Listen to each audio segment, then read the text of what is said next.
You are now listening to Empty Out the Clip.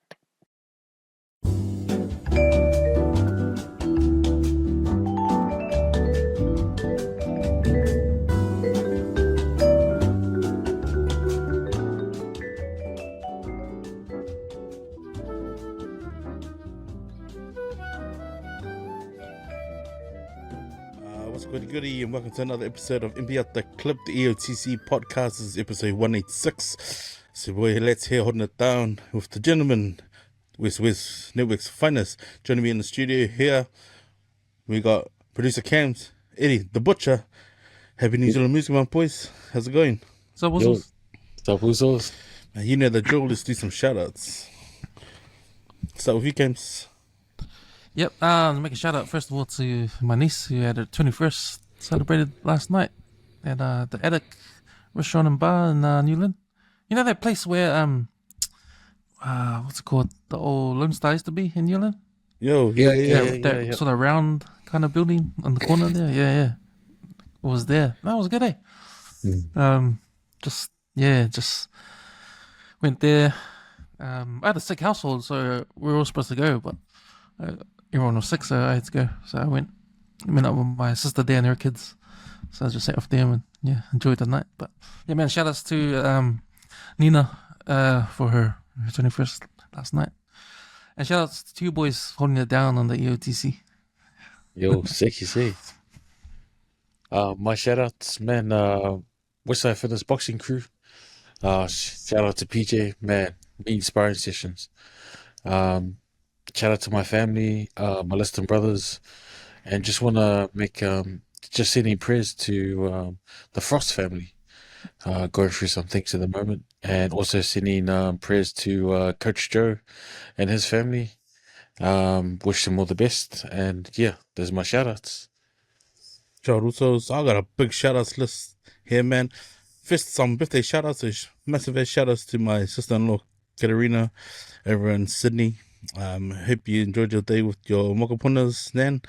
Another one's to my also album Molia, turned 41 on the 2nd of May. Love you, Us. Can't wait to catch up with you. Another one's to my older brother Oscar. It's been a minute since I've spoken to that dude, but I hope he's doing well. Another one's to my also Punti Bitchgood.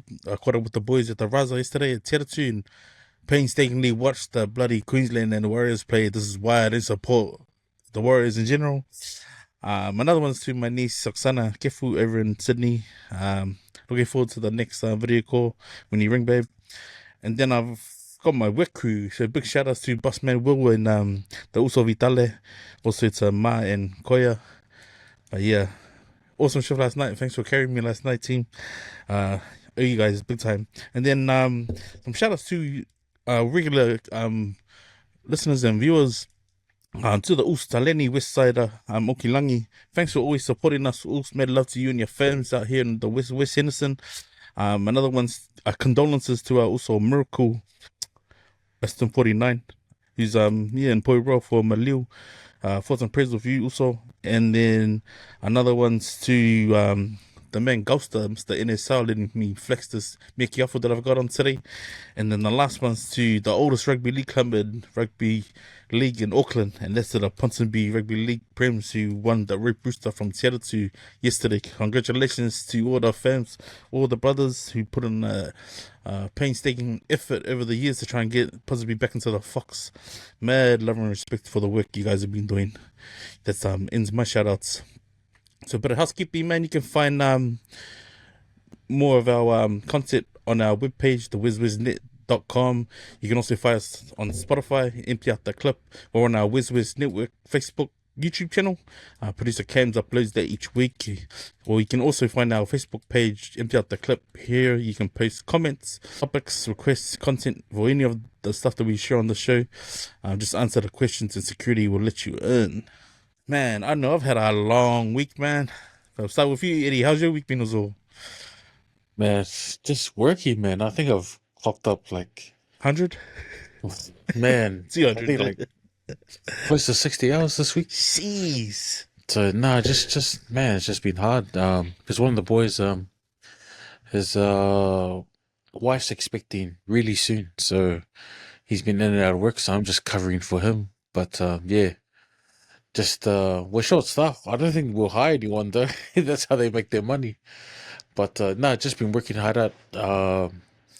Made all my boxing sessions this week, so that was good. Did a lot of sparring, the rotation. Shout out to the coaches. No, it's been really good, but just knackered, man. Like you know that sound that the PlayStation makes when you turn it on? That puts me to sleep. Straight up. I turn it on, keen for like a game, and then whew, I'm gone.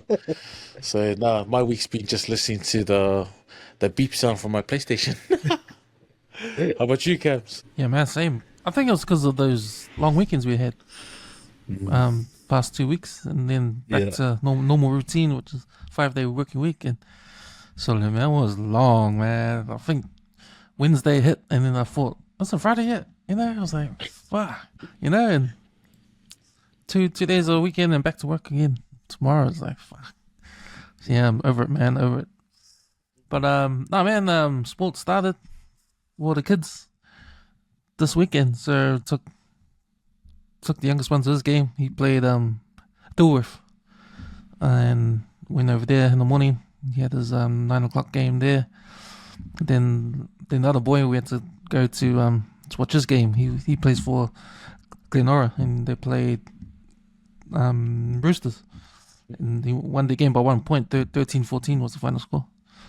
But yeah, but you know, I forget how tiring it is to take the kids to these games, eh? Because you know, it's wake up early in the morning, you have to go. You're excited to watch them play, eh? But then at the end of the day's gone, man. When you come back home after having, you know, the kids want to have something to eat, you go have lunch after the last game, then you get home and you're just fucked, eh? Yo. It's like shit. Pretty much, yeah. Yeah, so back to that again. I forgot how it goes. It's only been a year, but I forgot how it goes. But yeah, back into the kids' sports now. Be looking forward to that every single weekend now. Until the season's over. And then yeah, a little bit of rest. Then let's go to my niece's 21st in New Zealand. And this morning took the kids to the movies. We watched Thunderbolts. Ooh. The new Marvel film that came out on Thursday. We just had lunch and after that, and then just came home and relaxed until EOTC. And now we're here. Yo, nice. Yeah, man. Now we're here, and now we're gonna jam. So that's my week. Nice, Goose. Dicky. Bro, my week's been just like a ripple effect of Lelavai, eh? Like starting from Wednesday, bro. So my regular week starts on Tuesday night, but I had an appointment on Wednesday, so I just literally finished shift. So I finished Wednesday morning, and I had an appointment at 12. Man, I haven't caught up since, man. And it's been like this the whole week. Caught up with a good mate. Had a yarn with him. And on Thursday, it just felt never ending, eh? It come Friday. And then next minute, Saturday, one of the Usos, we had his like a dinner, and it's like every year. So I love the month of May, like because it's New Zealand Music Month. But yeah, catching up with the Us, watching the Warriors. Oh my gosh! Lucky I ate before I got to the Raza because I ended up stopping in the headers, man. I was like, I couldn't wait, man. So it's like that's how hungry I was. That like so deprived of sleep was like, man, I had to just order some food, quickly have a munch, then I'll just go see if this guy wants a few beers. But tell him, man, government's changed his ways, eh? Like for the last 4 or 5 years. Like we begin on the first, man, and this year was a change. It's like it's the second year in a row now. So the man's like, nah, I got a pedal in the morning, got a race in the morning, so give it a pass. So it's nice to see, like, you know, the bros making change. And then because I had a haircut, so shout outs to my us, Leah. He came to the barber's and he bought me a coffee. So he knows I drink the decaf mocha. It's usually hazelnut with this, I think it's soy milk. Sully, he put the cups down, so I gave him a haircut. He put the cups down, and he goes, yeah, that's your one. And we just carried on talking, and as you do, then he left. I grabbed his cup. It was a double shot of hazelnut with coconut milk. I was trying to get a steam in my ice paper puller like the whole day yesterday. So I literally went to work on Friday into Saturday morning and didn't sleep. until today, which is Sunday. Man, I can tell you much, but I say this much. I had 2 Red Bulls at the RSA and then followed up with like a V can and a Monster drink. Man, it's probably not good for you, eh? Came home and I cooked my family breakfast because I promised them breakfast Saturday morning, but because I was so tired after the haircut, I ended up crashing. But yeah, I might end up bringing back my food shopping list for $63. Big spread, man. There's enough. It's probably gonna last us till dinner tonight. But it was a good list. Yeah, kids were happy. I'm one of those anal cookers. When I cook, I want to make sure that everything's warm or at least hot. So you can't have cold potato tortilla. It doesn't taste nice. Yeah. But I think it was just my chicken nuggets could have been a bit warmer. But because I did a whole kg, it's like, oh, sorry. But yeah, that's been my week, man. It's been like full on, like le lavage, just a ripple of, like a domino effect of just no sleep, hey. Gotta fails. But yeah, we're here to live another day. Yeah, survived. Yeah. We made it, man. We made it. It's Sunday today, so yeah, just grateful to be on the show, man. Do you guys reckon the tuna and rice is still the cheapest meal you can have? Because that's a hearty meal if you think about it, eh? Like, because you're full way after you have a plate of Yeah. tuna and rice. You know what? You I'm can gonna add some counter onion. that. You can add some onion to it too. Nah, I'm gonna counter that. I reckon if you get a kg of mince or beef mince or lamb mince, if you get a kg of it and you portion it, like if you were to portion it to the 100 grams, you would get more than that if you bundle that with noodles, and it'll make you full and it'll last longer, and it's a more heartier meal. Where's With rice? That's another meal, eh? yeah? The mince, How much noodles rice? and rice. How much rice before you start getting sick of it, eh? That's carb on carbs, eh? Come Noodles and the rice. Because I tell you this much, because I never seen any big islanders get my own sushi. You know what I mean? Hard. Yeah. It takes like four trays of sushi to hit the spot. Whereas a couple is just like, oh, that's an entree. I won't You tell know, you guys what I had today. Then. You know those sushi train places? Oh, Yeah. Sorry, man. Fuck, you talk about rack up the bill. Wow. that is the fastest way to rack up. What? How many Oh. trays? Nothing. What? 4 pieces on a little saucer, and you just grab one. Totally, Eh? man. Just don't grab the yellow ones. That's all I know. Don't grab the yellow ones. Those- Go on, go Doesn't on. say, you just tell them, hey, Just leave but my I own ate it one, all on man. one plate. Wow.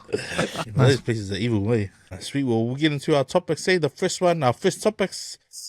Who shared that one? Was it you, Eddie? Yo. There's a Wespac transfer gone wrong. You want to share that one? Yeah, so a pensioner was he's on the benefit as well, but he's worked his whole life, saved his coins or whatnot, and I think he kept the money in a UK bank, Barclays, I think. So when the money had reached its highest potential, he decided to transfer it from the UK account to the account in New Zealand. However, there was he did something wrong where the suffix or the name didn't match up, and it got sent to the wrong account, and so he lost 158,000 K. Luckily, when the bank did pick it up, they froze the account, and he was able to recover 28,000. But the person who received the coupe went on a massive shopping spree, transferred 60K to her boyfriend, and sent 20K to a relative in Samoa. Purchased 2 cars, went on a massive shopping spree. But the reason why I shared this is when the guy went to approach the Wespac bank about money and whatnot, Wespac replied that they'll only contribute $3,000 towards legal fees to try and get the money back off the lady. And I thought, damn, that's wrong, because even when I try to transfer money, there's always them asking questions security questions and whatnot. And I think you only can send 25K at a time maximum. 10K is they'll ask questions above 10K. But my question is where the safety precautions being put up, and why wasn't it red flagged for the amount that was transferred? And what's the legal repercussions for the person that received the money? Because it was transferred to them. They didn't steal it. So, yeah. So that's what I wanted to share. Barclays, there's an update on this. Barclays did return the full amount to him. So he was happy about that. But yeah, what's your thoughts on this, boys? Man, To be honest, I thought, yeah, like what you were saying about even if you trying to transfer money, this, the amount of questions you get asked and security questions of that.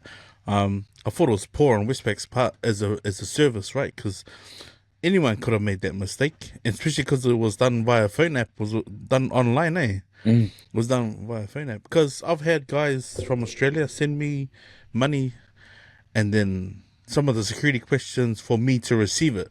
So I'm on the receiving end. So in order for me to get the money, which is someone sending that to me, I've had to like match the middle name of the person transferring the funds and a year of a date of birth. Like I thought that was like over the top. So the first initial one was a text message, then an email, then I had to reply to the email, and then confirmation, like as if someone's been trying to hack your Facebook account. Like you'll get a text message that needs that number in order to match. Like that's a lot of work to receive money, right? Yo, So the fact that this money just showed up on this Fafinga's account for her to go buy 2 cars, oh boy, yo. like that screams like what the fuck? Just as a service and just hearing about it, like this poor pensioner would have been like beside himself, like seeing like, oh, my money is gone. Yo. And it's not like he was gonna get it back straight away. Like the fact that Westpac's reply to that was, "We'll give you $3,000 towards your legal fees." I would have told them to get fucked, man. Like, come on, like, yeah. It is a worry though, because like when you do the 3 boxes for the suffix, if there was like, say for example, only 2 digits, how that can be filled out online. Because even when you fill out hard copies, right? Like, say your suffix like was 013, and do you miss the 0 and just do 13, or do you do 13 and then 0 at the end? Like, how is that sort of understood, and whether it should be filled in or not? If you got 3 boxes there for the suffix, so that could have been anyone's mistake. But as a service, they should have been able to pick it up and say, okay, look, this person's transferring this amount.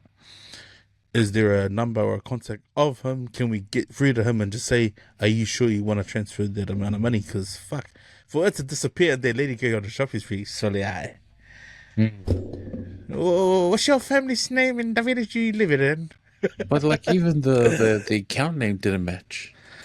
Oh, my gosh. Like that's even funnier. West, bro. Like, $3,000 to go sort that out, even though the names didn't match. Like, that's blatantly obvious, man. I'm not too shabby and clued on about how you transfer stuff like that, but I know just receiving money, but you got to jump through freaking hoops and hurdles just to try and get it into your account, So, yeah, poor dude. At the end of the day, man, it's like, come on, be better, Westpac. Yeah, well, that's my 2 cents. Yeah, I'm putting the onus on the bank, eh? This is the bank's fault. The bank should pay all that money back. The amount of profit these banks make, man, especially the Australian banks here in New Zealand, it's ridiculous, man. The government's all the time been trying to save some, bring back some of that money with all these rules they're giving the banks, because they're ripping us off, man, and we can't do anything about it. So shame on them for for messing up 187k, which is probably nothing in their profits. That's nothing to them, And it's their system, it's their products, it's their service, like you guys said, and they fucked it up, so they should own it and pay it. Lucky for this woman, this Samoan woman, to get all this money. It's not her fault. She just opened the bank and there's money in there. Oh yeah, sweet. Bank account's doing what the bank account does. You spend money. That's what it's supposed to do. It's connected to a card. Oh, there's money in there. Oh, I'll spend. I'll buy 2 cars. Send some money over to Samoa. Man, that's the way it works. That's how FPOS cards work, man. So yeah, man, the onus is on the banks. You know what? They fucked up. It's like you take your bike to get fixed at the shop, and then when you go collect your bike the next day, and the guy at the counter says, "Oh, sorry, we gave it to the wrong guy." So whose fault is that? So fuck. The shop has to go get your bike or buy you a new bike. The same for any other shop, man. And it's like the bank. So they can hide it with all this terms and terminologies with bank account and all this kind of stuff and all this jargon we don't understand, and lawyers and all that kind of stuff. But at the end of the day, Kaiser's not here, but at the end of the day, You know, it's like, fuck, it's the bank's fault. Fix it up. I'm glad this woman gets to spend some money that she only dreams of having. And poor pensioner. But man, the bank owes you all your money back. Yo. Fuck. Everybody's happy. Bank, oh, too bad. Well, you're crying over 187K? It's like 10 cents to you guys. So just relax, man. Spend money and move on. Fuck. Oh, there. Yeah, I think both ASB and ANZ last year posted net profits of like 600 something million. That's crazy. Profits, fuck me. I think if anything, like the fact that they will now put in place some protocol to stop this sort of thing happening, like you fucking haven't done it in the first place. Come on. Like to read that is like, nah, you know, he's a fuck. Like that's bullshit. That's just a easy way to cop out and say, oh look, hey, this mistake happened, fucking earn it then. Pay the money back, man. Like, do you not even make this pension? He's a pensioner, man. He's worked most of his life. Like, fuck, come on. It's like, come on, Wespac, fucking do better, man. That's like straight. That belongs on the Fia Poko list for sure. That's a good point, because it's a technology, right? They've adopted this technology to make it convenient for customers. Well, you also got to make sure that it works, right? You got to have all your checks and balances, right? Like if you were to do this over the counter like in the old days, and they fucked up, then it's the person over the counter's fault, not you. So, you know, back to that. Like, it's the same with technology. The only difference is we're not over the counter, we're through our phones or through the internet. It's the same sort of thing if things go wrong. So, yeah. It's alarming, eh? Because, bro, all your savings, all your pension money just disappear like that. Lucky you don't have a heart attack or something like that, eh? Thanks. See, was there anything else on that? No. All right, well, next one here is the Polynesian Panthers reject the Netflix deal. I don't know if any of you guys or anyone who's seen the Panthers miniseries that they had come out on TVNZ Plus. But yeah, I remember we spoke about it some time ago and just gave our opinions on what we thought. That's going back probably a couple of years, Kems? But do you want to share that, Kems? That one you shared on the page? Yeah, so the original Polynesian Panthers that this TV series is based upon, I think they've sort of talked about it before when the series first came out, but it wasn't really in the media as much. They sort of said a couple of things, but that was it, and no one took alarm to it. But yeah, this article from Tucson Pacifica comes out last week, and they've got them talking again, the original members of the Polynesian Panthers from the 80s, and they're just rejecting this TV show, eh? And we already knew that. We already knew that from when we first watched it, because there was something off about it. It's like the commercialization of the story, and there was certain plot lines that had nothing to do with the Polynesian Panthers or Pacifica in that story as well, and it felt like it was just one of those token storylines to throw in when it comes to minorities in that. And what I'm talking about the storyline with the Balangi cop and his wife, and the wife trying to do some, I don't know, some women's rights thing, right? And you could sort of feel like there's someone else throwing in some narratives in there that, you know, had nothing to do with what the story was about. But yeah, man, it's just something that, you know, we noticed at the time, and nothing was said. And then because nothing was said, because no one really backed up our thinking, if you know what I mean, because we thought something odd about this thing, but no one said anything, so we just let it go.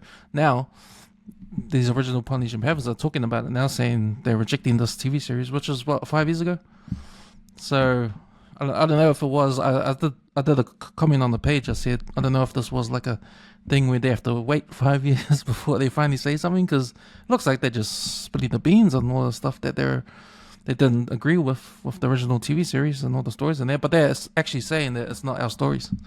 That TV program didn't portray our stories, and there was maybe one thing that was correct, but the rest wasn't. So yeah, I think it's just an example of what goes on in the film TV industry when it comes to Pacifica stories. like what really is our stories, what is really put out there that we have to, there might be still obstacles for us to tell our stories, for Pacifica to tell real stories about our community, especially living in New Zealand, growing up in New Zealand and all that kind of stuff. I know Tina, the movie that came out, and it's doing really good in terms of box office, and the story is really good. It's resonating to a lot of Pacific Islanders, and it deals with subject matter that's dear to us, especially being in church and church choirs and all that kind of stuff. Maybe that hits a lot better than what we've seen. But again, there's always been some little bit of criticism on the story.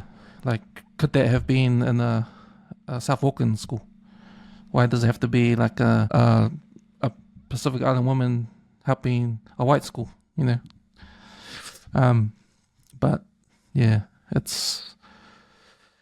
I think we're still a long way before we probably see our real stories come through in TV and film. There's a lot of obstacles, like I mentioned, with the narratives, and it's all to do with money, all to do with those gatekeepers that are up there, sort of trying to think they can,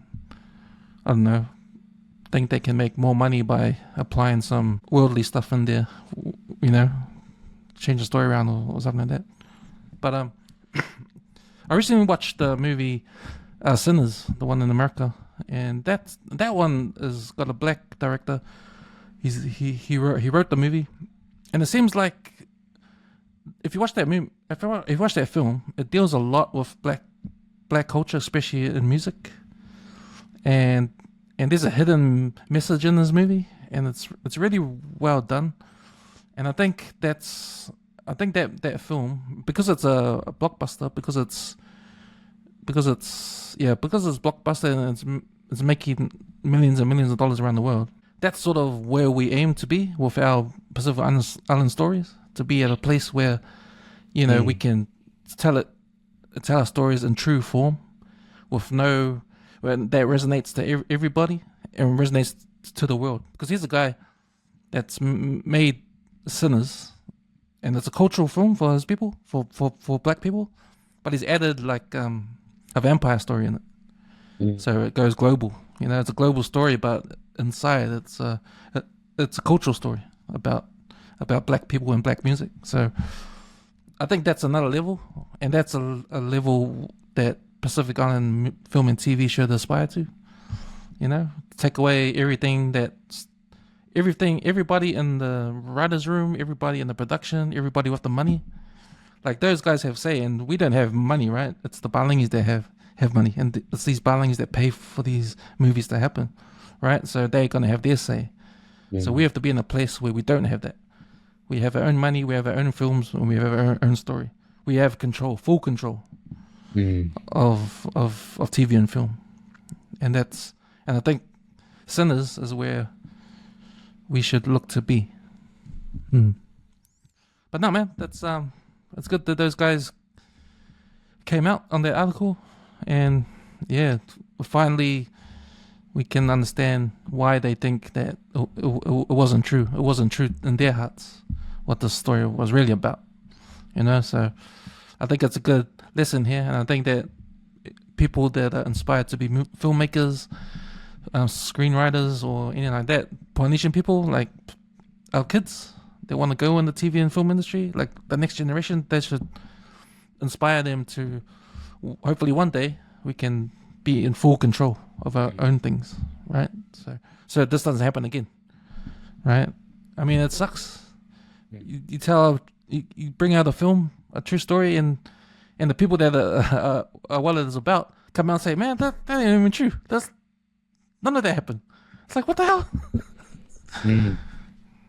Film and TV is a strong medium. Like, people believe stuff when they watch TV and film. So it's really important we get their stories right and get it, and get it 100%. So, yeah. No, yeah, I totally agree. Like, I wasn't on the podcast when you guys talked about it, but I haven't watched that episode. But I thought it was a hit and miss. There were parts of it that were quite raw, quite real, but a lot of the storylines were needed. I know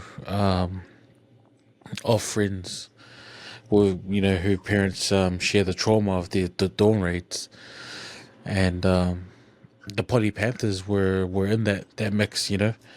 So yeah, it's just you're right. The people that control the money control the story, and that sucks. You can have a super good story. You take it into a company or whatever, and they're like, yeah, but can you add this? Can you do this? Can you switch that? And it's them.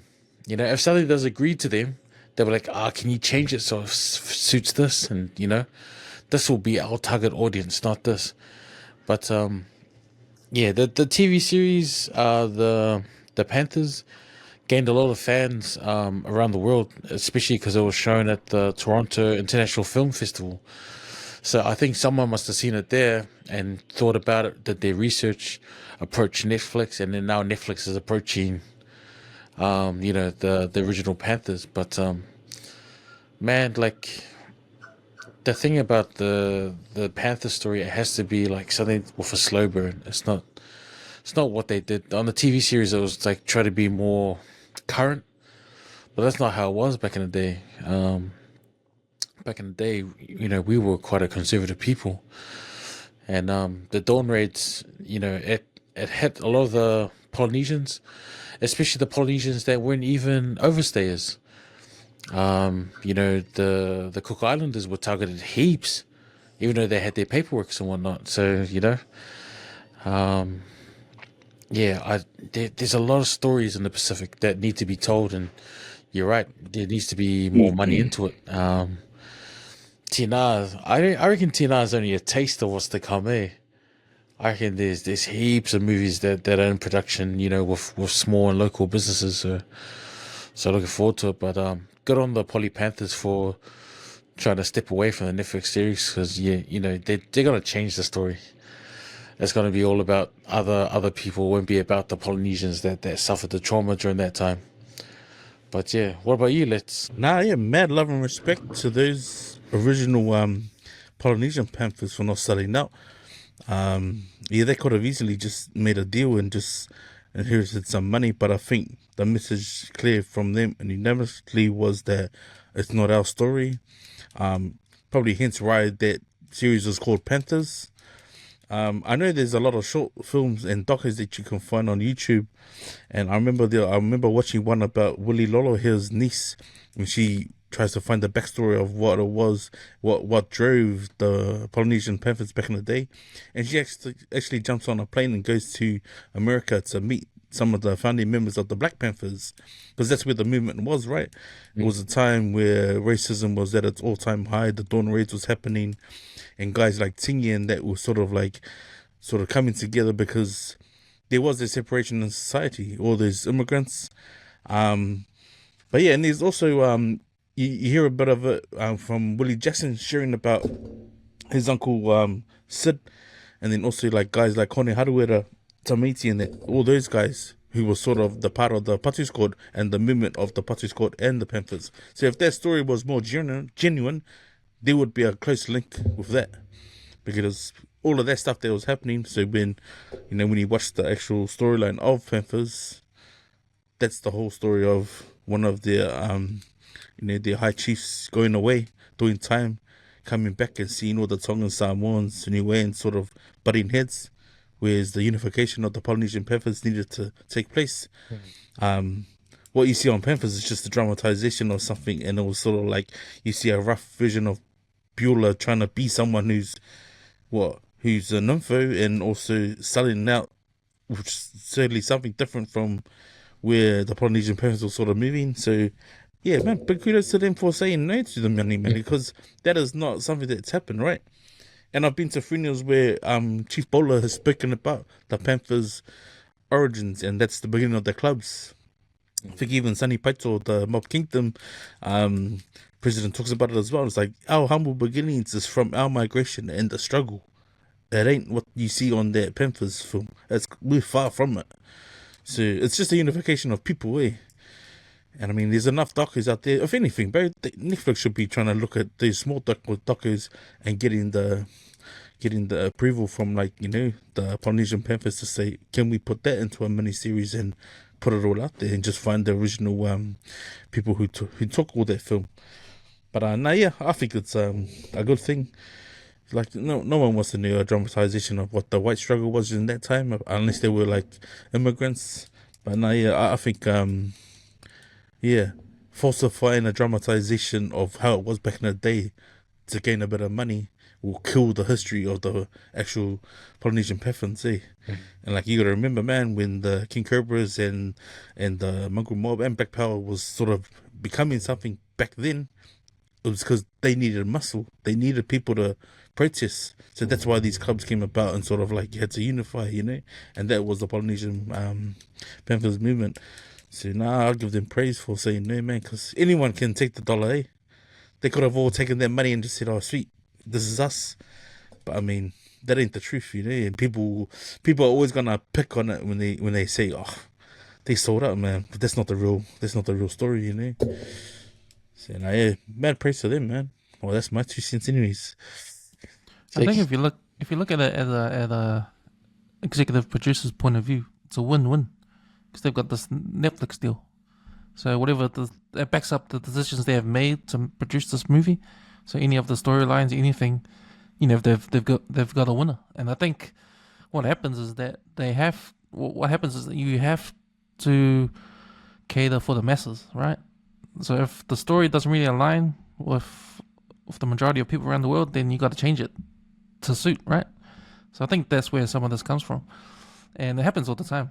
Happens all the time unless you independent film and because this miniseries was on TVNZ, so it has to cater to all of New Zealanders. So it has to be in a language where everybody understands, or the Balangis understands. You got to change some cultural aspects so the Balangis can understand. Well, you're gonna do that, So I think it starts from there, and then it might get overboard of some of the stuff they leave out or stuff they change, and yeah, from their perspective, Netflix is interested. It's a win-win. Netflix are giving out a lot of money for content around the world, especially foreign content too. So yeah, but there's examples of films that have broken through that, there's examples of it. Independent films that have done really well, telling stories of minorities. Anora, that's one that just won Oscar for Best Picture in Oscars.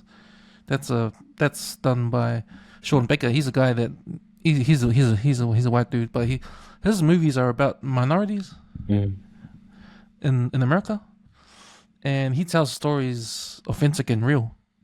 So and they managed to push through and eventually win an Oscar with Anora now. So it can be done. It's just how you tell that story, how you tell a true story, So yeah, I'm looking forward to the time when we can get to that space. Facts. Sweet boys.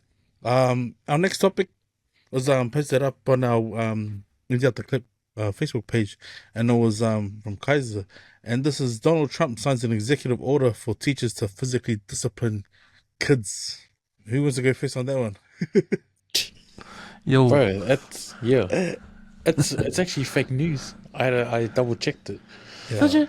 Yeah, it's not physical discipline. No, it's actually moving away from DEI disciplinary actions to common sense. So the actual bill is called Reinstating Common Sense School Discipline Policies. So basically, because man, it was like heaps of reading. But basically, it's kids. Like, let's say there's a kid acting up in class, and the teacher says to the kid, "Hey, stop," gives a warning, and then the kid keeps going.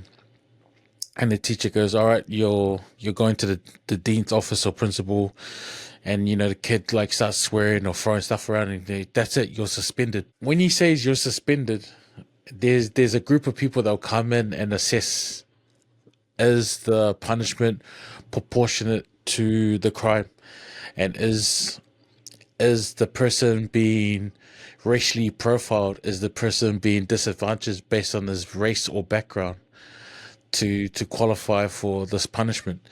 So, and it's all this red tape. Whereas now with this executive order, it's one law for everyone.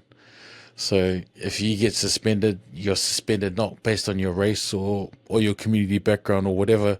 You're suspended for the action that you've done. So that's the law change. So that's why they've brought it back. It's like basically everyone's calling it the common sense law, but because when I saw that video, I was like, hell yeah, bro, there's no smack these kids. Pretty like Samoa. And then I did the research because I wanted to, read facts about it. I was like, guy. But yeah, it's like, man, imagine that. Imagine going to America and you're getting slapped around as a kid.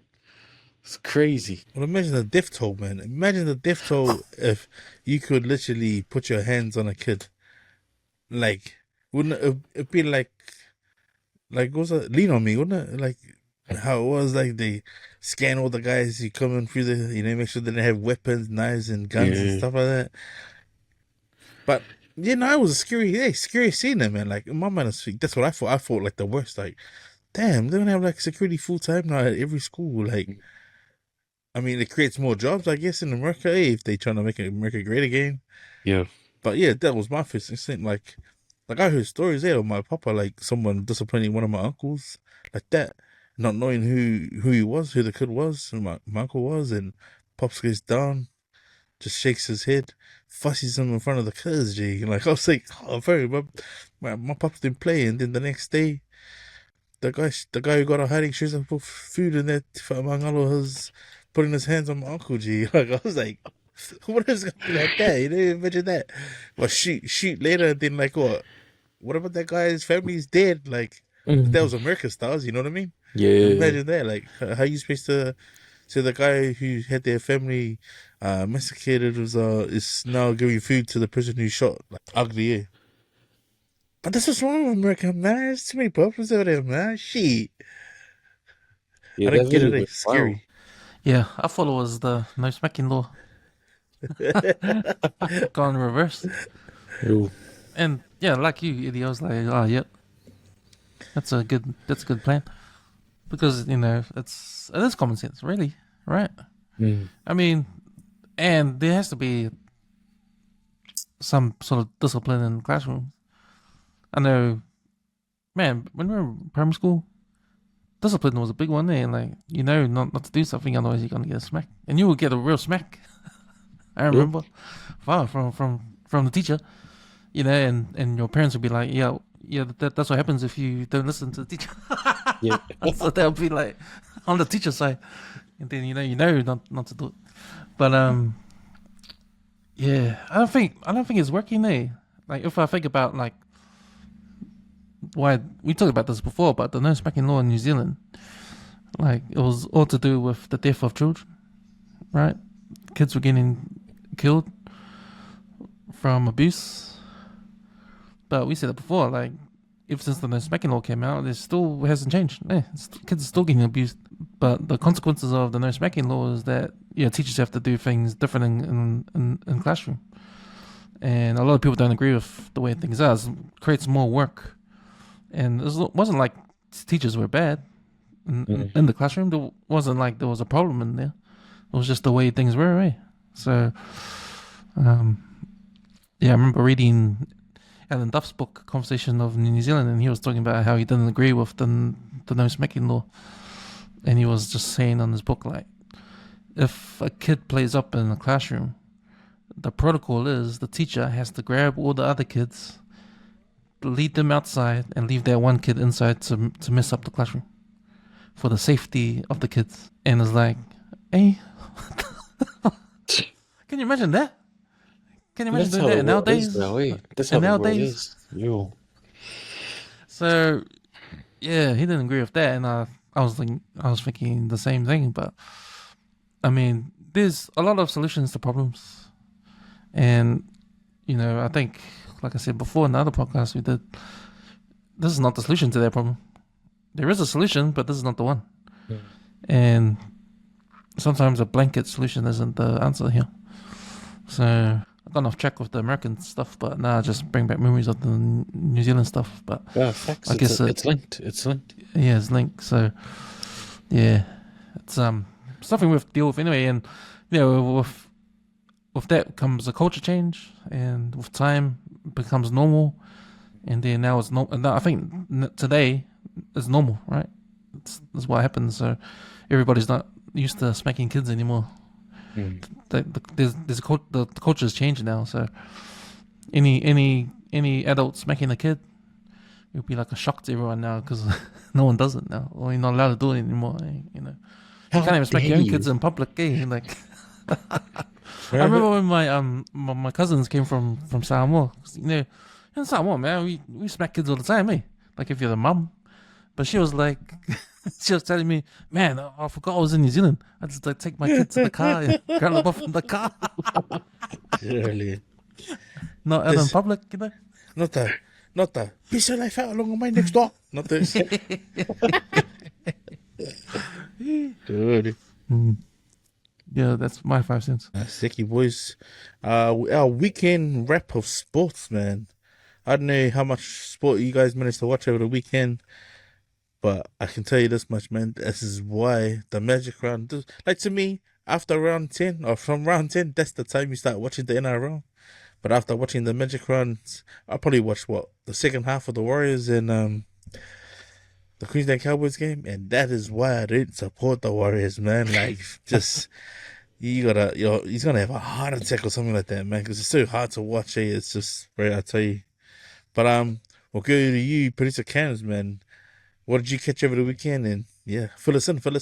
Well, Friday I had to watch the Blues because that's my team. But man, how good is that, man? There was a game they had to win. It was a must-win game. If they lost this one, it would be a game. It'd be over. It'd be game over. Turn off the Blues and watch the Warriors. But nah, man, they won that game, eh? And I was happy. I was happy they won that game. They beat the Western Force at home, Eden Park. A shame there wasn't much of a crowd at Eden Park, but it was stormy weather. It was raining, eh? During the week, so yeah, I can understand that. Yeah, high scoring game. It was good to see Curtly Beale back playing. Fuck, that guy, how old is that guy? 50 years old? He looked good, eh? He was playing fullback. He did nice kicking, tactical kicking, and scored a try too. So, nah, man, it's good to see that guy back playing. But yeah, no, it was it's good to see the Blues try and get back to their form of last year. I don't think they're there yet, but they got a good run. Next few games, they got Moana and then Waratahs, I think. So these are winnable games, and it could get them back to the top 6. I think they have to rely on other results. So they needed Chiefs to beat Hurricanes, but that didn't happen. Hurricanes upset the Chiefs, won at home, so they moved up the table. And they needed Highlanders to beat Moana, and that didn't happen. That game just finished, so Moana won that game. Yeah. So yeah, even though the Blues got a bonus point on their win, these other wins from Moana and Hurricanes making things a bit difficult again. So I think Blues need to score bonus points in these next 2 games to have a chance. But yeah, just that and some NBA. So I think the first round is almost over. There's one more game tomorrow. The Rockets and Golden State Warriors. That's game 7. So the winner of that will go to the semifinals in the West. Today's game, Nuggets, they beat LA Clippers. So LA Clippers are eliminated. The Nuggets move on. I think they play OKC in the West semis too. So yeah, that's the stuff I watched. But you, Eddie, what was your weekend wrap of sports? How's your multi looking? Man, multis, Magic Weekend's been good to me, man. Like, yeah, I'm like probably like $300 up. So yeah, no, it's been good. But man, I got bills to pay, so it's coming at the right time. But yeah, lucky the game wasn't for the Blues game, it wasn't a tight one because, like, man, we tried to kick that ball out and they regathered it, and then I was like, oh, crazy, bro. And then, yeah, I feel like this Magic round, having a look at it, the refs are a little bit more lenient compared to last week because, man, there was so many send-offs. It was crazy. So a little bit of common sense has crept back in. The bunker's been a little bit more stable and a little bit more consistent compared to last week. So it's not too bad. But yeah, even watching like a lot of the behind the scenes with the league, so it's been good. The women's state of origin, man, Queensland got dealt to. New South was too good, but there was a little bit of drama at the start of the thing. One of the Queensland girls drop kicked the ball in the changing room and hit the sprinkler. So the sprinkler system went on, and we all had to, or all the girls had to leave the room. And I think the girl that kicked the ball into the sprinkler is a firefighter. So I was like, Sully, come on, man. You know better than to kick the ball around. But yeah, all our girls, like all their equipment was all soaked. Like, they weren't properly warmed for the game. That's why the New South won, because we weren't warmed up properly. All our equipment was wet. I don't know. But yeah, it's been good weekend of sports. So hopefully my Bronx can beat the Panthers tonight. So that game's coming up soon. Because Panthers, man, even though they're on a losing streak, you just can't count them out. They won 4 years in a row for a reason. And yeah, sport's been good. And also the boys were talking about the 1st of theme. So a lot of good games been playing out there. And my nephew's coach, he plays for the under 10 Hawks for What It Matter. He said that my nephew had some good runs and whatnot. So he's starting to focus. And great bunch of boys. They've been together for 5 years. So hopefully they keep that. Keep together for the next 5. It'd be good for them to play right through. So yeah, it's been a good weekend of sports. So yeah, how about you, Kaiser? Watch any of the sports? Nah, to be honest, I'm still fighting this bug, bro. Yeah. And apologies too for coming on late, lads. So yeah, I'm here. Don't worry, everything's under control. So yeah, but good win for Moana, 34-29 against against a good team, the Islanders in it too. It was against the Islanders, Yeah. Yep. But no, just watching a little bit of the just the interims with the boxing that's been going on. So watching a bit of that with the heavyweight division and the lightweight division with Ryan Garcia getting his ass whipped there.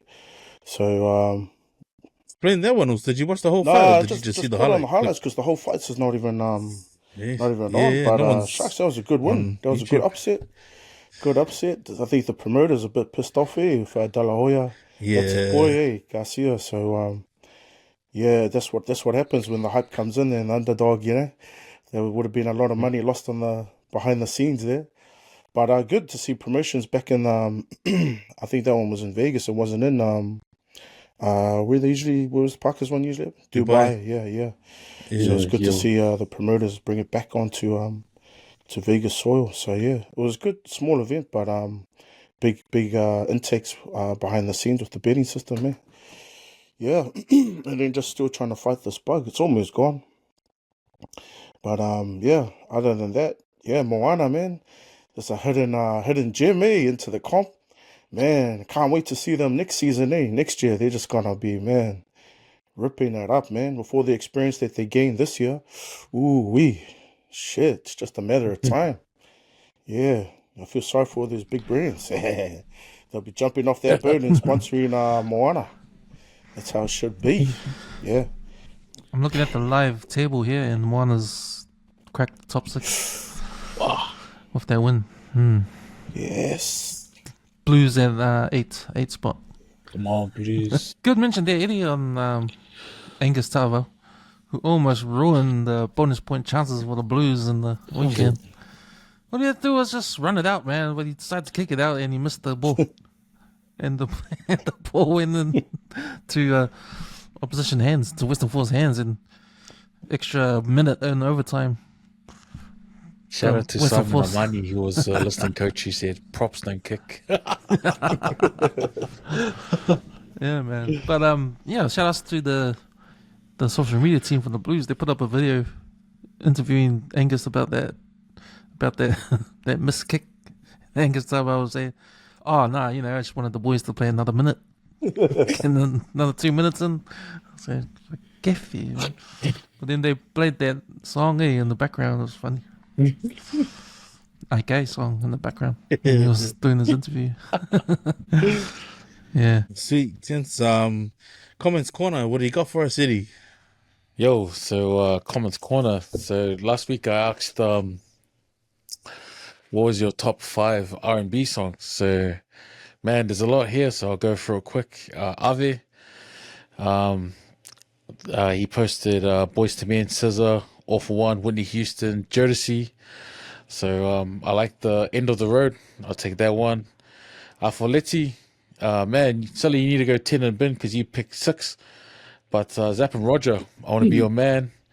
From Filippo's top 5, I'm going to take Weak, SWV. From Daryl, man, he had heaps of good ones. Daryl, solid. Daryl, your list is gangster. But Luther Vandross, If This World Were Mine. Oh, man, classic. From, is it Tiraz?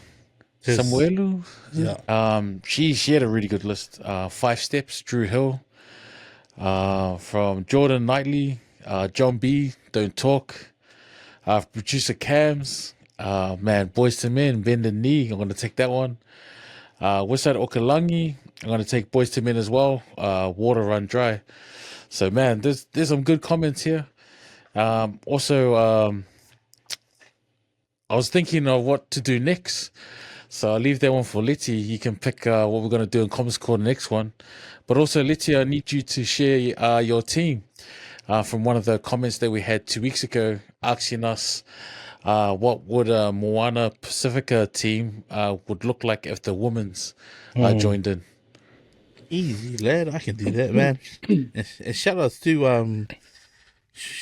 our fans who shared that question about Moana Pacifica team. Are you able to pull that pickup? And I'll start with my starting lineup if I can match it. Yeah. So I do watch a bit of women's rugby, and I'm not too sure you can see my starting front row. Sorry. So my starting front row, I've picked from the Blues, which is Cheyenne Tulifale. I'll start her at 1, and at hooker from the Waikato Chiefs, I'll put Vicky Rose Green, and starting at loosehead prop, I'll put Tanya Kolonivale. My second row, I'll put Logan Hauraki, and then my genge on at number 5, Charmaine Smith. At open side flanker, I'll take Jasmine Felix Houghton to play open side at number 8. And then on the open side, I'd have Winnie Palamo. So she's gangster, man. She hardly gets a start, but she's an impact player. She's off the bench, and then no one else to hold it down. But at the back, number 8 from Auckland Alpacas, that's Liana Mikaele-Tu'u. At fly half, none other than All Black great Jamie Joseph's daughter. I'll start her at number 9, and that's Maya Joseph. At number 10, I'll pick our playmaker, which would be Georgia Miller. She plays in the 7th squad, and I've seen her play from when she was at secondary schools. At 12, I'll pick none other than Sylvia Brunt to start. She's been gangster ever since she stepped into the professional arena. Yeah, she's good. And then at centre, I'd play Stacey Walker. On our right wing, I'd put Kellyanne Vahakolo. Yeah. You only need to watch her highlights reel on how many girls she's turned inside out. And even at like her last I think their game against Waikato, you watch her run amok on Ruby Tui, man. She made Ruby Tui look average. Yeah, she literally is. Yeah, she literally is the All Black winger, the Black Friends winger. And then I put Michaela Break, on the other wing. And at fullback, I'd pick Nisi Danny Mafoy. So Danny, she played Auckland A's last year. She's sort of like the breakthrough player of the year sort of thing. But she hasn't had a start this year. But if you've seen her play club level, if you've seen her play league, she's gangster, man. She just needs some time. I think man, my bench is pretty solid too. So my back three reserves is Jamie Colossia. She plays wing for Auckland, and Leata Leo, and then also Ruby Tui. My reserves are front row is Aldora Tunu. Yep. And Kennedy Tukuafu, Kesley Teniti, and then Elizabeth Momwe. So if you can name another starting team who would be at Moana Pacifica, if you could put a women's team together to roll this team, man, I'll back my house and I'll even back my Project Kara side on it, man. But this would probably be the informed team. We took this team to the World Cup, would probably win the World Cup too. But yeah, that's the ladies' barbers one for Pacifica team, man.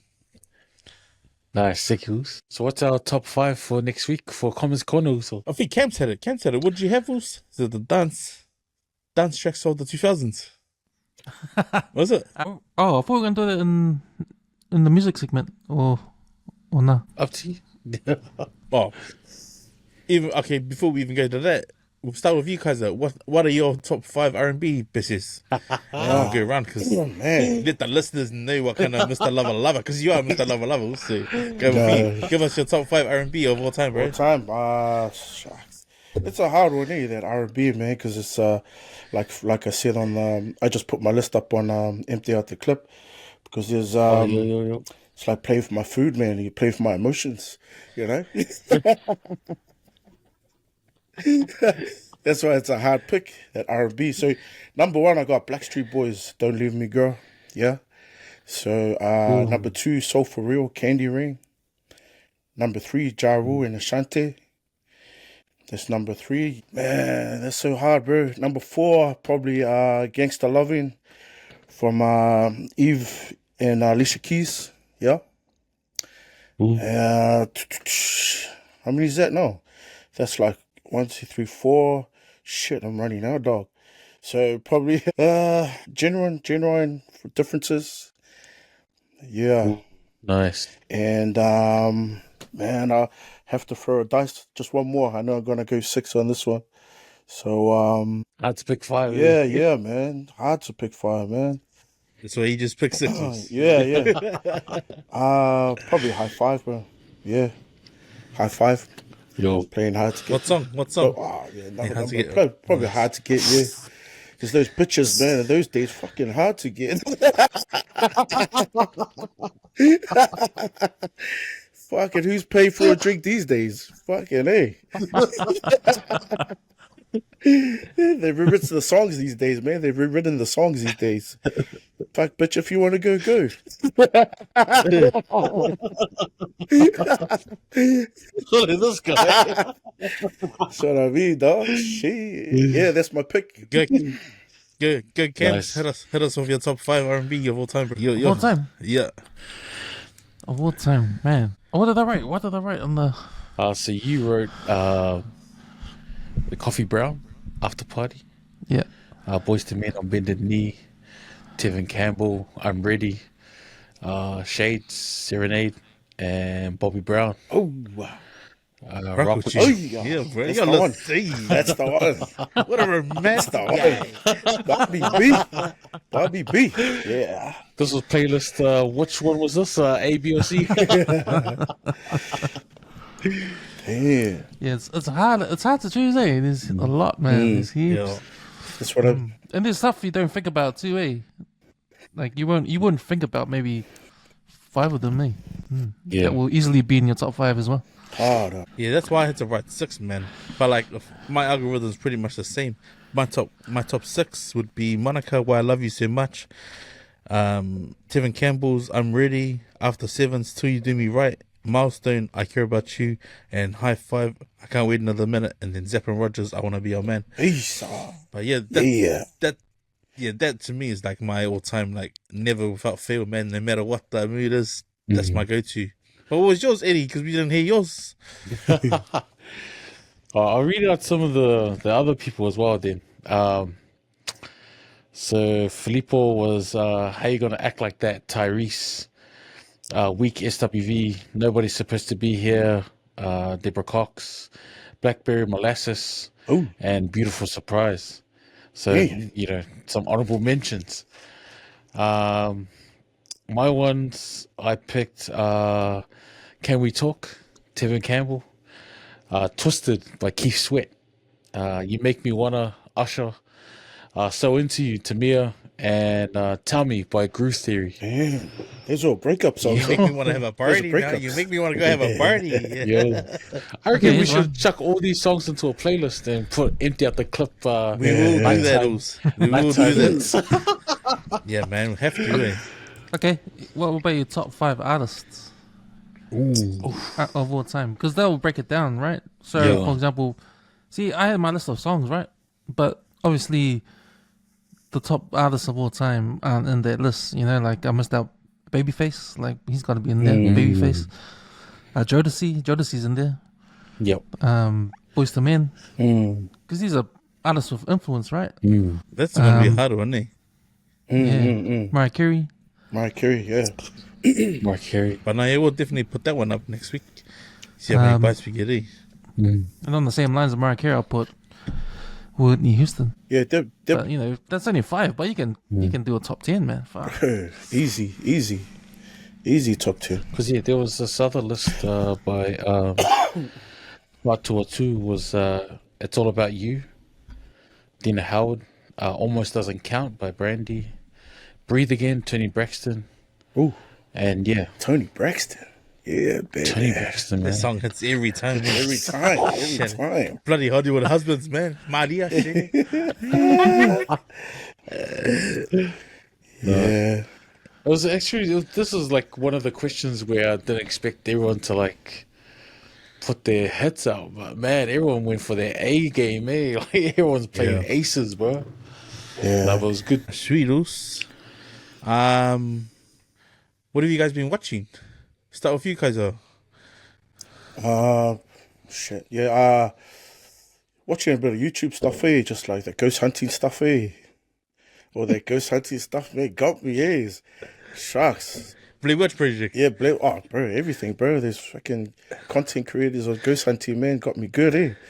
Like I was watching the first 5 minutes, I was like, this is bullshit. You know, I ended up watching the whole fucking his channel. That I clicked on his channel. I said, this shit must be fucking real. I said, fucking ass, man. I said, shit, you can't what you call it? Put some extras on that video. Hey, that's some real shit. I was thinking some crazy white boys out there walking around in cemeteries. Eh? I said, you can't see fucking Polynesians do that, eh, man. That's like far, man. When they play with that sort of stuff, but these Polynesians going out there by themselves, I said, damn, they're even physically getting pushed. Or to me, I was like thinking that they're physically just, you know, making bullshit and just tripping up themselves, you know. But some of the shit that they catch is like, man, that's amazing. Eh? To me, it's amazing. Not so much, it's scary, but then to me, it's like amazing.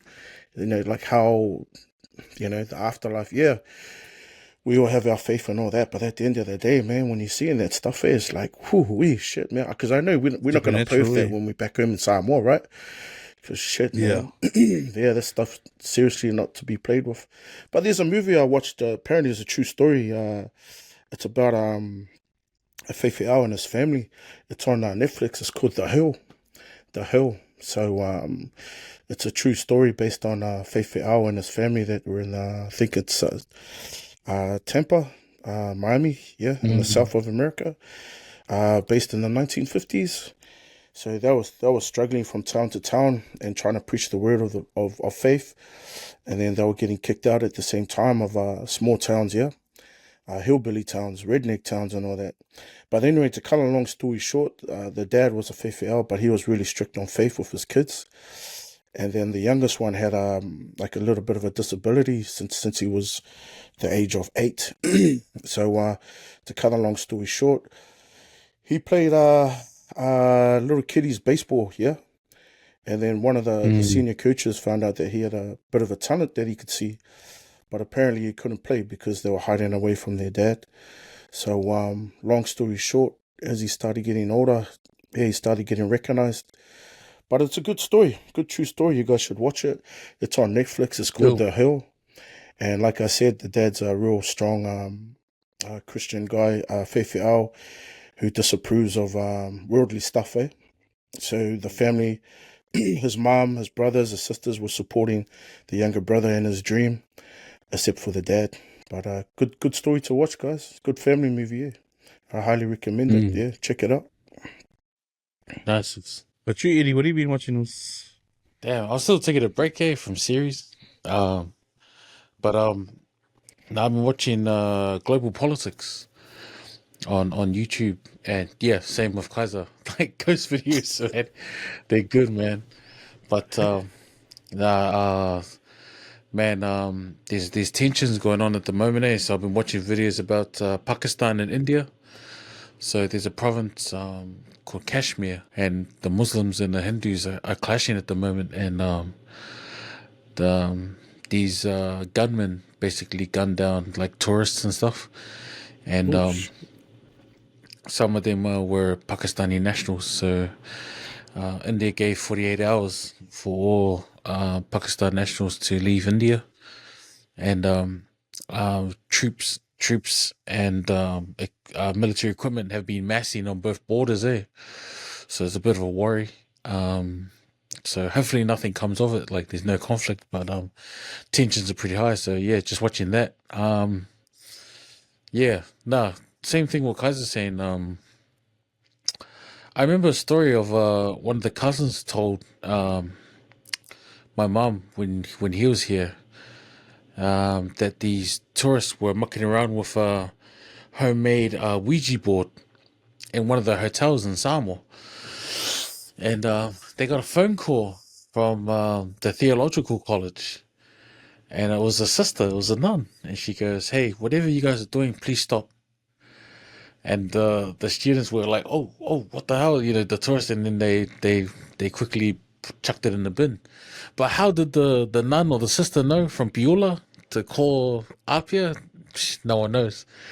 But, you know, that's stuff like that's freaky. But, yeah, it's like stuff like that makes me like strong in my faith. So, Is that just recently? but that's all I've been Is watching. that recently? Nah, I was young when my cousin told the story. Yeah.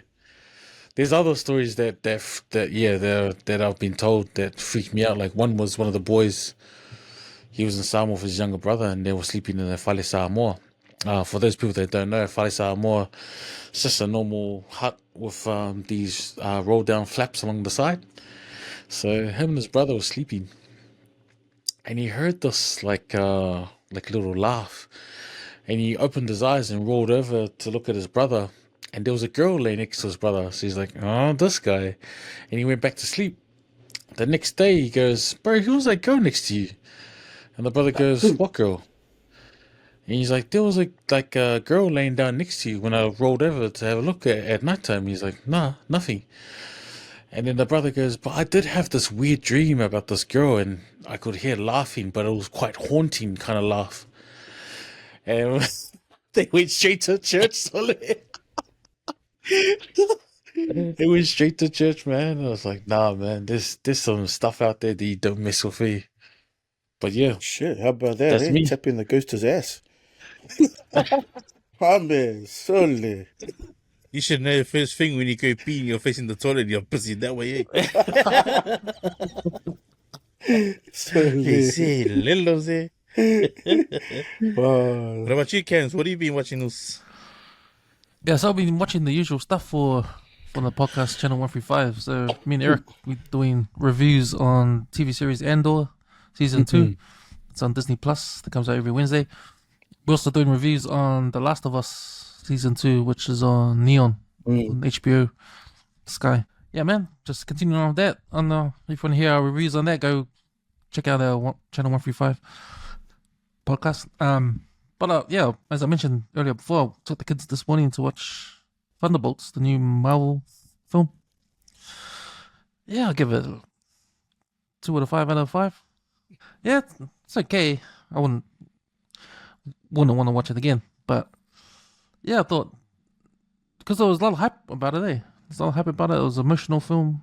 it is emotional because it deals with like mental health and depression as a theme. So that theme is strong throughout the film, and it's because of the bad guy. He's sort of like a depressed kind of dude, and he relates to the Thunderbolts. So who the Thunderbolts are? They're a group of ex-villains who sort of form a team because there's no Avengers anymore. The Avengers are gone, so there's a threat and there's no Avengers, so these guys have to form a team, and they call themselves Thunderbolts. And Thunderbolts is a name of one of the heroes. Her when she was a kid, she played in a soccer team called the Thunderbolts, so they named it after that.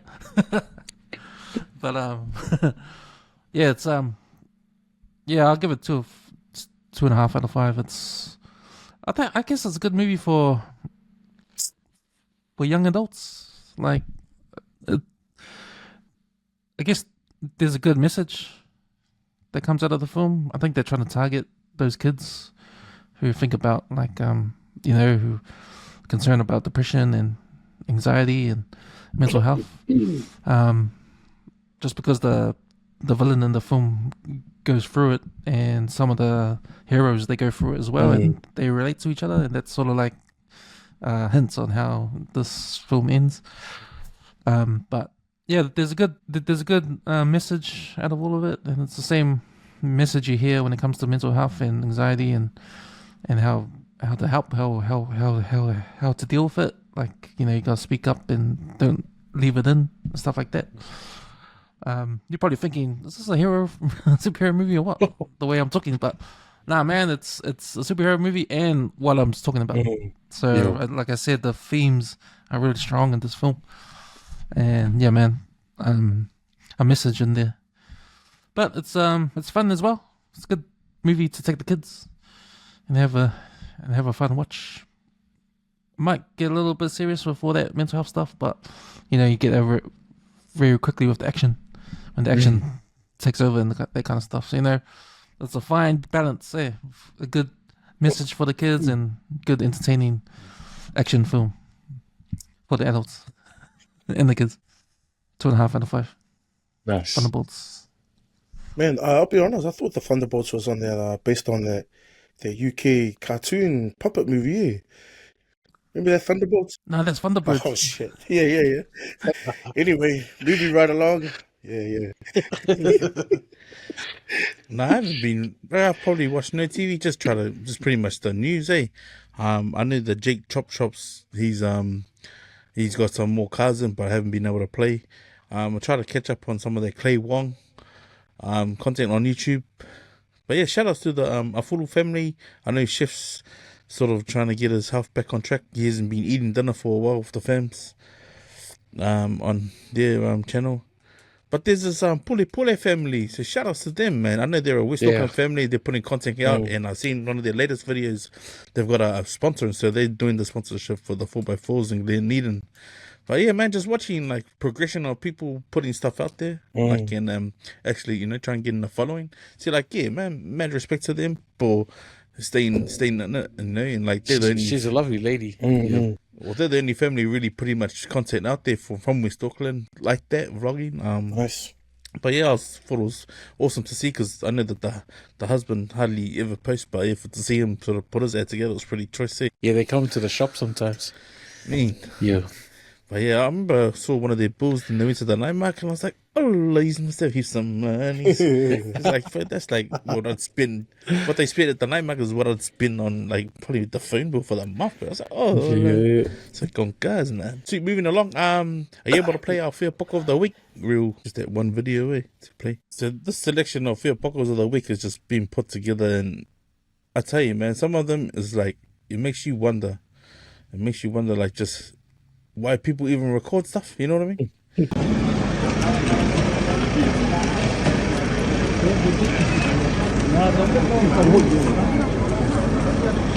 see if I still got it.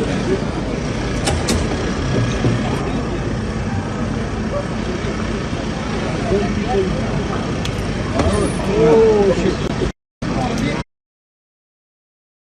He broke out my window. Which one?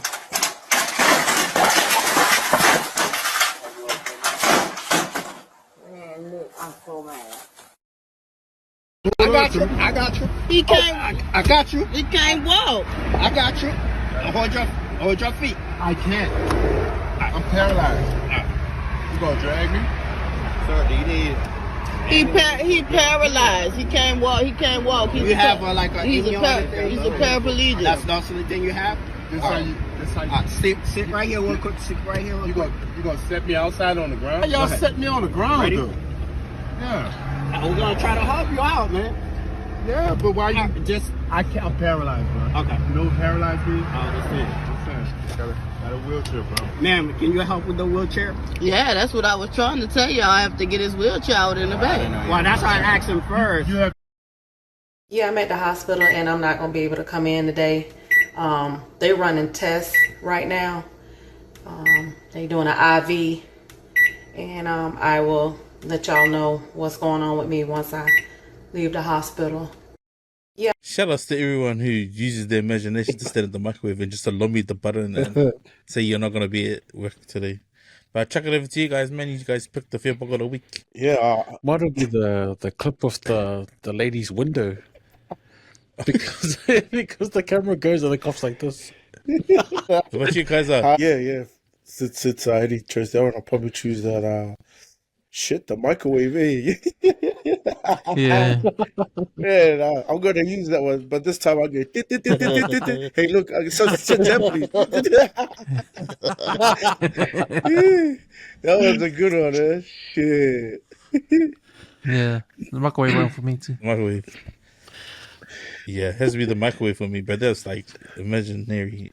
That's the way you use your imagination. Eh? We run out of all the excuses and all the deaths in your family. Use the microwave. Sure, that's our Fia Poko of the week. We got a continuation conversation for Memory Lane, which was last week, and that was who was the Robert De Niro of this generation. We'll spend about 5 minutes on this one, but checking it back at you guys because it was your question. Who is the Robert De Niro of this generation in your eyes? Man, yeah, it's such a hard one for me. For that question alone, man. Yeah, I'm gonna have to give a pass for that one, man. Gonna have to give a pass on that one. I would love to say Dwayne Johnson, but man, you too damn big, sucker. You gotta lose some weight, man, to play some other roles, dog. But yeah, I don't know. Yeah, no, I'll pass on that one because that one's a real good question for today's generation. For who's your De Niro for today? And by saying that, man, looking back then at all those in the old days, there were so many, so many, man. Mad respect to the old school Robert De Niro's, man. There was plenty of them, man. Cut from the old school of the old. But these days, man, you fucked that up, man. Fucked it up these days. But keep an eye for, by saying that, keep an eye for Dwayne Johnson's new movie too that's coming out. I think it's based on that UFC fighter, or something like that. The true story. So he's playing that character. But that's what I mean, man. That's the only sort of characters he can play. Over to you guys, man. That's a hard one. What you, Eddie? For me, the person that I would put up there as being close is Christian Bale. The reason why I say that is when it comes to war film, I like this portrayal in Empire of the Sun. In the history one, I like this portrayal of Moses and Exodus, Gods and Kings. For fantasy and sci-fi, Reign of Fire. For action, The Dark Knight, the one with the Joker, Equilibrium, and for drama and horror, The Prestige, where he plays that magician. And De Niro played multiple roles, he wasn't just a mobster. And Christian Bale showed his diversity with those films. And what they call it, method actors. And Christian Bale's, I reckon he's up there. I think I don't know if you can call him the De Niro of our generation, but he's kind of close. In my eyes, I reckon. Just for his diversity in the way he acts and how he can change roles and whatnot. and yeah, his portrayals are pretty good. But yeah, that would be my closest answer. Would be Christian Bale. Yeah, that's a good call on Christian Bale because talk about diversity. That guy's been in a lot of movies, played a lot of different characters, Yeah. and changed his appearance for a lot of them too. I remember he became anorexic for one movie, The Machinist. One. Yeah, The Machinist. Yeah, The Machinist. And I was reading he had for 6 months, he only ate cans of tuna, and coffee. Damn. That's the only thing he ate for that period of time was to get skinny. Crazy. Yeah, I think after Christian Bale, there's not a lot of actors out there that are doing it. Probably actors that are just starting their careers that are getting there. But the actors I think of with that are really good playing different characters, not necessarily the main actors in films. I think we passed away recently. Val Kilmer, he's one of them. He's a guy with great range. He can play a lot of different characters. That guy. There's also another guy doesn't play he doesn't star in a lot of films. It's the Gary Oldman. Do you guys know that guy? Was he the police commissioner from the Dark Knight series? Yeah, he's a police commissioner, but he also played Count Dracula. In the Keanu Reeves movie. So that actor, he's in heaps of films with a diverse range of characters. He can play anything. So he's another guy that's up there, not necessarily like a main actor, but he's one of them. But the guy I mentioned last week, we were talking about him, Stephen Graham. I think for me, he's getting there. He's a guy that's playing all sorts of parts. He's an English actor, but he's played American gangsters in the past. Like he was Al Capone in Boardwalk Empire. Then he played a gangster in The Irishman. And this is before when he played Al Capone in Boardwalk Empire. I actually thought he was American. I didn't know he was British. But he's been in all sorts of movies, and he's crossing over to TV as well. So we mentioned before that Netflix series Adolescence. He stars in it. That's a pretty good one too. So yeah, I think it's tough. It'll be sad when we lose a actor like Robert De Niro. Like he's one of my favorite actors just because he's been in a lot of films. You know, in the 70s, 80s, you know, and even now. So it's hard to see these guys really old because you probably can't think of them playing the younger selves anymore. But like the Morgan Freemans, Denzel Washington's. But what about the generation after them though? Like who's the De Niro's after them? You know what I mean? Because like coming to think of it now, I think generations after them, like Leonardo DiCaprio, he's probably up there, and he's like a legend and a half already. He started acting when he was just a little kid. Cut from that old school of a cloth too. Got to act with those De Niro's back then. But then, especially his range, his range of movies like What's Eating Gilbert Grape to like Titanic, and then just The Killers of the Flower Moon. Like that's a good range, for him. But if I choose my one, would be Keanu Reeves, I reckon. One to come through. Hey, the French actors. What's that? Forgot his name. He was on Wonka. And the Bob Dylan. He's on guy. Dune as well. Chalamet. He's a young guy that's coming up. So he might be, along the lines. Yeah, if I was to pick this generation, I couldn't think of one. But if I'm thinking my generation from when I started watching, it would have been Keanu Reeves. Only from watching Speed, The Matrix, and then for him to be the John Wick, like that to me is a vast catalog. That's in my opinion.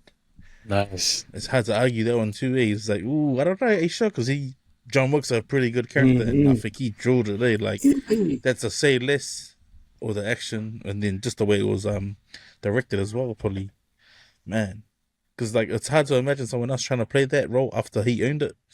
Yeah, they'll But spoil the it's crop if somebody else played that character.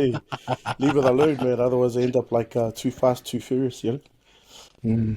God, sweet man. We got a new segment, and it was just social media post of the week, and it's just a highlight of 3 or 4 videos that I thought, man, these are powerful videos, and I've just scanned social medias, and I thought, oh yeah, this would be good to play for Internet the clip if you were watching it. Okay. Which one has between the Tongan and Samoan? Okay. Which one has the beautiful man? None. What? Oh, I feel like they're both as beautiful as each other, but they're both bastards. You know what I mean? They all cheat.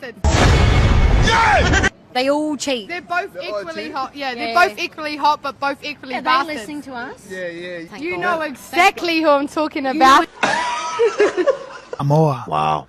Tonga and Samoa. Wow. So you got a shitload of Samoans and Tongans. Maybe the toughest people ever. The dark parts, baby. Enjoy that shit. Enjoy fighting those guys. Oh, God. Enjoy fighting an army of men and women, because Tongan women are stronger than the average white European man. Yeah. That's a fact. They'll beat the fuck out of you. Dude, I saw a Tongan guy get hit by a spear, bro, and he giggled a little. Said it tickled. Tongans are not to be fucked with. They walk around, all of them are way over 220 pounds. They can sleep standing up. They're just crazy thick. The difference between 80s babies and the rest of y'all is this. Y'all grew up with babysitters. We grew up with don't open that motherfucking door for nobody. Y'all grew up with a text message asking y'all to please clean y'all room. We grew up with a handwritten note on a past due bill saying have my house clean before I get home or I'm gonna whoop your ass. Y'all grew up with timeout. We actually got our ass whooped. We are not the same. Dude, that's the first ever segment of our social media post of the week. Real facts. Sweet. Yeah, that's about wraps us up, boys. We'll get into our last words. Start with you guys. Last words. Yeah. Stay warm. Stay safe. Yeah. Put on some good R&B music. Get emotional. Grab some popcorn. Grab some chocolate cake. Get emotional again. Yeah. So. Yeah. Last words. Yeah. Have a good week. Have a blessed week. And be kind out there. Be kind out there. Everybody seems to be on the edge when they're driving. Just be kind out there. You don't know what other people are going through. So yeah, that's me. That's me. God bless. My last words, man. Just be safe out there. It's getting cold. Keep warm. Tighten up on the money as well. Things are getting tough out there. So yeah, hopefully. Good times on the way. But yeah, just my last words, just keep warm. Sick. Nice. My last words, I just want to share, before we jumped on the mics, I shared a YouTube channel with you guys, and I was just thinking, since this episode of EOTC is heavily R&B and about music, because it's New Zealand Music Month now, it's a good time to reflect on what makes us ease ourselves during stressful days, sometimes, and reminisce on old school R&B. Where were you when you were at high school when these songs first came out? Who was the girl you were thinking about, eh? Who was the girl you were thinking about back in those days? But this YouTube channel called Club 1BD, a DJ YouTube channel, and what it is some guy who's got an apartment in New York. He has these like house parties, and he has a guest DJ every video. And all it is the DJ playing this set, and people just filling up the apartment, and they're just having a drink and having a dance, and it's pretty cool way. It's pretty cool vibe, and the music is a mixture of 90s R&B, 2000s R&B, hip hop, sometimes Afro beats. But it's pretty cool video to watch if you got a sound bar on your TV, and you got some friends that coming over for a chat. You can just blast that in your living room, man. Nice. But yeah, that's my last words. Sick. My last words is just a shout out to all the musicians and New Zealand's future musicians and people dropping music. I just wanted to make a big shout out to my cousin Drew for letting us share his music on the pod. Enjoy the rest of this month, man. May is like an important month. Floyd Mayweather used to always fight in May. May I have 2 of my boys have their birthdays in May. Just find the time to start creating a playlist of New Zealand music, man. New Zealand music can hold it down. Pretty much touch every emotion that you go through, even when you're eating that chocolate cake or those steak and cheese pies. But otherwise, man, stay wise, stay blessed, stay black. Get late in all of it. That wraps up our show, guys. Thanks for tuning in. I'll catch more of our content with the boys on the footy show, the 135 footy show, also the Counter Ruck. Producer Cam's the self-titled Cam Schuster podcast, and also the 135 channel. So if you made it this far, thanks for watching. Give us a share, like, subscribe, and help us share the Wespac network to the world, where we talk everything our Pacifica point of view here in one shot, no retraction. So that's about that, boys. Sweet as Susos, you know what it is. Let's get the fuck out of here. Hey.